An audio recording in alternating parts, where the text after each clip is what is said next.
Please ছাড়ো আমাকে। ছেড়ে দিব তো? ঠিক আছে ছেড়ে দিলাম, এই নে। মন্ত্রী দেখো, ও স্বর্গে যাবে নাকি নরকে যাবে? জি মহারাজ। মহারাজ আমি স্বর্গেও যেতে চাই না, নরকেও যেতে চাই না, আমি পৃথিবীতে যাব। কিন্তু কেন? যারা আমাকে হত্যা করেছে আমি তাদের প্রতিশোধ নিতে চাই। আর যদি ওদের না মারি তাইলে ওরা আমার পুরো পরিবারকে শেষ করে ফেলবে। প্লিজ মহারাজ মেরে চলে আসবো। আচ্ছা ঠিক আছে।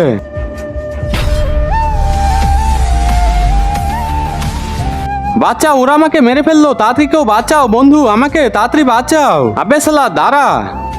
আবে শালা তোরা সবাই আজকে আমার হাতে মরবি। বন্দুক পালাও সবাই। আরে দোস্ত তুই তো আমাকে বাঁচিয়ে ফেললি। কিন্তু তার আগে কোনটা তোমার কাছে সব থেকে বেশি দামি? এক বস্তা টাকা নাকি মা বাবা? যদি মা বাবা হয় তাহলে ভিডিওটিতে লাইক করে চ্যানেলটি সাবস্ক্রাইব করে দিও। আর যদি লাইক সাবস্ক্রাইব না করো তাহলে আমি বুঝে নিব তুমি মা বাবাকে একটু ভালোবাসো না। তুই এই তিনজনকে মারলি ঠিক আছে, কিন্তু একে কেন মারলি? এ তো তোর বন্ধু ছিল। মহারাজ এ আমার বেস্ট ফ্রেন্ড, একে ছাড়া থাকতে পারি না তাই। ও ভালোই মিল। দেখেন মহারাজ, বন্ধুর ভালোবাসা। চল ভাই নরকে যাই আমরা।